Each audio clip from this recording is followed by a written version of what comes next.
નમસ્કાર, તમે જોઈ રહ્યા છો મારો અવાજ ન્યૂઝ।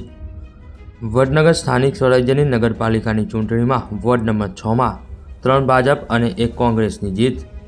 કોંગ્રેસના ઉમેદવાર હપુજી જવાનજી ઠાકોરનો વિજય થયો।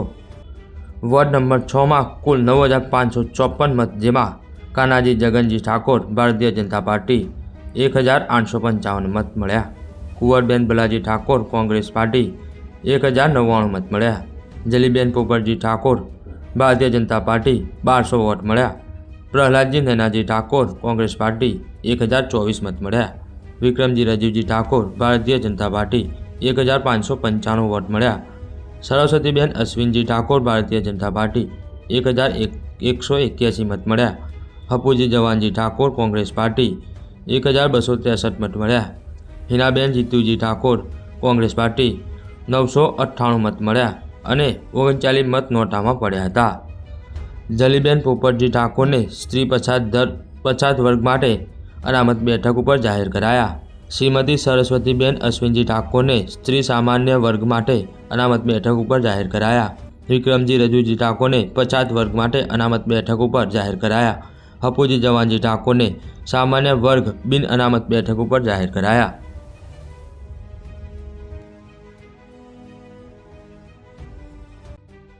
વડનગરની અંદર જે સામાન્ય ચૂંટણી હતી એની અંદર વડનગર નગરપાલિકાની ભારતીય જનતા પાર્ટી 26 જીતી, જે અમે નરેન્દ્રભાઈને અને હાર્દિકભાઈને સમર્પણ કરીએ છીએ અને જે વડનગરની જનતાએ અમને જે ઐતિહાસિક જીતની જે અમને આપી એની ખાતરી આપીએ છીએ કે આગામી 5 વર્ષમાં વડનગરનો વિકાસ એક આખીને વર્ગીને લાગે એવો રહેશે। વડનગર નગરપાલિકાની ચૂંટણીની અંદર અમે કમનસીબે 2 સીટ હારી ગયા છીએ, પણ 26 સીટો ઉપર ભવ્ય વિજય પ્રાપ્ત કર્યો છે અને જનતા જનાર્દને જે મત આપ્યો છે તે અમે શિરોમાન્ય કરીએ છીએ અને જો અમારી કંઈક ક્ષતિઓ હશે, કંઈ ઉણપ હશે, એને પૂરી કરવાનો પ્રયત્ન કરીશું અને આગામી 5 વર્ષમાં વડનગરના વિકાસના પંથે અમે આગળ લઈ જઈશું। આ 26 સીટો અમે માનનીય આપણા ભારત વર્ષના વડાપ્રધાન શ્રી નરેન્દ્રભાઈના કરકમળોમાં અર્પણ કરીએ છીએ અને સર્વે મતદારોનો અમે આભાર માનીએ છીએ। શું કહેશો કમલભાઈ, ભારતીય જનતા પાર્ટીએ આજ વડનગરમાં ભગવો લહેરાવ્યો? આજે તો ભગવો લહેરાયો।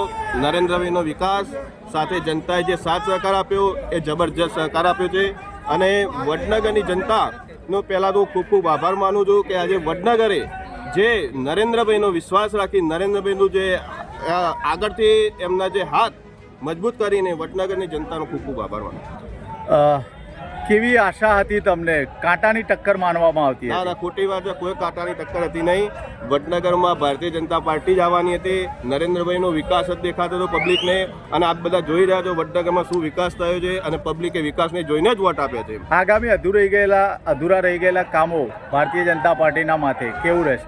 આગામી અધૂરા રહેલા કામો હજી પૂર્ણ કરવાના છે અને આનાથી હજી તો આ તો ઇન્ટરવ્યૂ છે, ઇન્ટરલ છે, હજી તો આગળ ઘણા બધા કામો કરવાના બાકી છે અને હજી ઘણો વિકાસ થશે।